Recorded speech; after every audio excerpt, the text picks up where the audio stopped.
Hello students, welcome back to my channel education hub. तो आज हम करने वाले हैं class 10 chapter 1 chemical equation and reaction. ठीक है, तो केमिकल इक्वेशन रिएक्शन चैप्टर में सबसे पहले हमने उसमें बैलेंसिंग कर ली थी। तो बैलेंसिंग के बाद हमारा बचा है टाइप्स ऑफ केमिकल रिएक्शन। तो टाइप ऑफ केमिकल रिएक्शन हमारे पास कितने सारे होते हैं। पहला है हमारा कॉम्बिनेशन रिएक्शन। कॉम्बिनेशन रिएक्शन क्या होता है, मतलब कि दो चीज़ों को कंबाइन करके मुझे एक चीज़ मिलेगी। मतलब रिएक्टेंट में दो चीज़ें हैं और कंबाइन करके मुझे प्रोडक्ट मिल रहा है, एक सिंगल प्रोडक्ट मिल रहा है। ठीक है, तो इसके अंदर एग्जांपल है हमारे पास एक तो बर्निंग ऑफ कोल का। अगर मैं कार्बन को जलाऊंगा तो मुझे कार्बन डाइऑक्साइड गैस मिलती है। इसके अलावा क्विक लाइन, मतलब अगर मैं CaO को वाटर से रिएक्ट करूं तो स्लेक लाइन मिल जाता है। तो ये हमारा बर्निंग का और स्लेक लाइन का रिएक्शन, जो कि हमारा एग्जांपल है कॉम्बिनेशन रिएक्शन। ठीक है, इसी के अंदर टाइप होता है एंडोथर्मिक। एंडोथर्मिक में क्या होता है, जिसके अंदर हीट मेरी रिलीज होती है, वो किसी भी फॉर्म में हो सकती है रिलीज। ठीक है, जैसे यहाँ पे एनर्जी रिलीज हो रही है, यहाँ पे हीट रिलीज हो रही है, तो हीट के फॉर्म में भी एनर्जी के फॉर्म में भी हीट निकल सकती है। अगर मैं ग्लूकोज को तोड़ूं, जैसे हमारा रेस्पिरेशन रिएक्शन होता है, इसको रेस्पिरेशन रिएक्शन कहते हैं। रेस्पिरेशन रिएक्शन को हम एक्सोथर्मिक भी बोलते हैं, क्योंकि उसके अंदर से एनर्जी निकलती है। इसके अलावा अगर मैं मीथेन को जलाऊंगा तो भी मेरी एनर्जी निकलेगी कार्बन डाइऑक्साइड के साथ, तो हीट निकलती है। तो ये हमारा एक्सोथर्मिक रिएक्शन होता है जिसमें हीट निकलेगी। इसका सेम उल्टा होता है एंडोथर्मिक, जिसमें हीट एब्जॉर्ब होती है। एब्जॉर्ब किस फॉर्म में हो सकती है, तो एब्जॉर्ब तुम्हारी हीट के फॉर्म में भी हो सकती है, इलेक्ट्रिसिटी के फॉर्म में भी हो सकती है, ठीक है, और सनलाइट के फॉर्म में भी हो सकती है। तो इसीलिए हम डिस्प्लेसमेंट रिएक्शन के जितने भी डिकम्पोजिशन रिएक्शन के जितने भी एग्जांपल हैं वो सारे हम इसमें लिख सकते हैं एंडोथर्मिक में, क्योंकि डिकम्पोजिशन भी तीन टाइप का होता है। थर्मल, जो हीट के द्वारा हो रहा हूं, ठीक है, इलेक्ट्रोलाइटिक, जो इलेक्ट्रिसिटी के द्वारा हो रहा हूं, और फोटोलाइटिक, जो सनलाइट के द्वारा हो रहा हूं। ठीक है, तो थर्मल डिकम्पोजिशन में क्या होगा, अगर हमारा फेरस सल्फेट को मैं हीट करूंगा तो फेरिक ऑक्साइड बनता है, SO2 बनता है, SO3 बनता है। अच्छा, ये आया कैसे, तो ये आता है हमारा FeSO4 7H2 जो होता है ना, हमारा ब्लू विट्रोल कहते हैं उसको, ब्लू विट्रोल से आता है। तो ब्लू विट्रोल होता है हमारा, ब्लू विट्रोल से हमारा FeSO4 बनता है, जो कि ग्रीन कलर का होता है। उसको फिर रिएक्ट हीट करते हैं तो रेड ब्राउन कलर का हमें फेरिक ऑक्साइड मिलता है, साथ में दो गैसेस निकलती हैं, SO2 SO3 वाली। इसके बाद हमारा CaCO3 है, CaCO3 को हम लाइमस्टोन बोलते हैं। ये क्या है, लाइमस्टोन। घर पर बनाने के लिए सीमेंट वगैरह इंडस्ट्रीज में यूज होता है इसका। इससे हम अगर हीट करेंगे तो CaO + CO2, CaO हमारा क्या है, क्विक लाइन बनता है।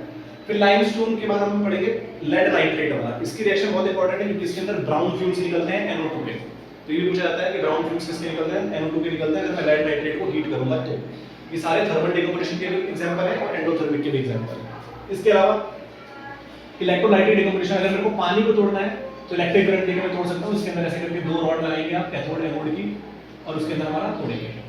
ठीक है, एक में H2 निकलेगा, एक में O2 निकलेगा, तो ऐसे हमारा इलेक्ट्रिक करंट से हो जाता है। फोटोलाइटिक मतलब सनलाइट। अगर मैं सनलाइट के प्रेजेंस में AgCl को या Ag तोड़ूंगा तो Ag + Cl2 बनेगा, AgBr को तोड़ूंगा तो Ag + Br2 बनेगा। ये ना ब्लैक एंड व्हाइट फोटोग्राफी में यूज भी होते हैं, ब्लैक एंड व्हाइट फोटोग्राफी में यूज होते हैं। तो कौन सी रिएक्शन यूज होगी ब्लैक एंड व्हाइट फोटोग्राफी में, फोटोलाइटिक वाली। ठीक है, इसके अलावा इसका कलर भी पूछ लेते हैं, तो ये व्हाइट टू ग्रे हो जाता है। व्हाइट कलर का था पहले, सिल्वर ग्रीन कलर का हो जाएगा।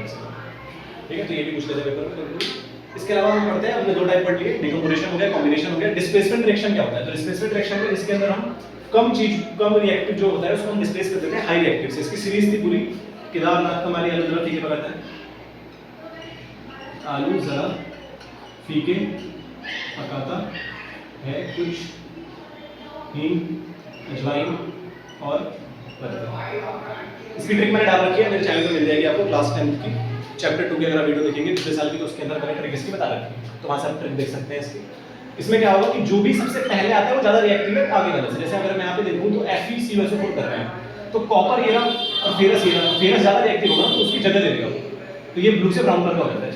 इसमें हम जिंक का भी कर सकते हैं, एक और रिएक्शन होती है Zn सल्फेट बनाता है, तो जिंक ज्यादा कॉपर से होगा, इसलिए जिंक भी इसको कर देता है डिस्प्लेस। तो इसको कहते हैं डिस्प्लेसमेंट रिएक्शन। जो ज्यादा रिएक्टिव होगा कम रिएक्टिव वाले को डिस्प्लेस कर देगा।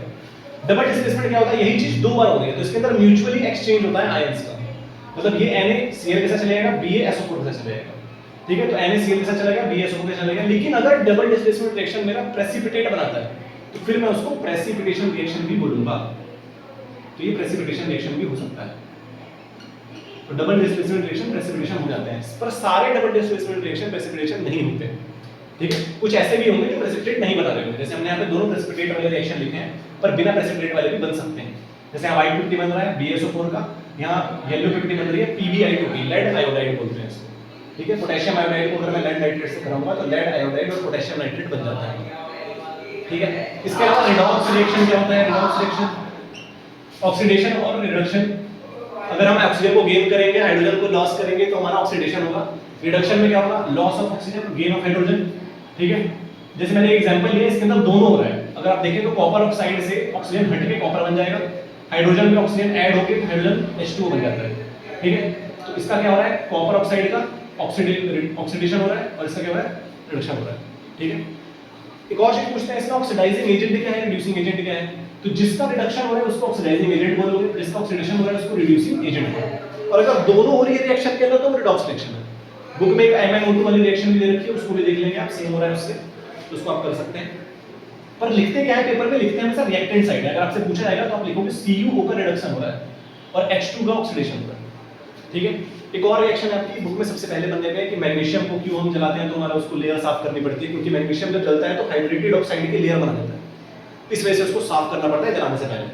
ठीक है, तो इस चैप्टर के सारे इंपॉर्टेंट रिएक्शन थे हमारे, जितने भी रिएक्शन है इससे बाहर कुछ नहीं आएगा पेपर में।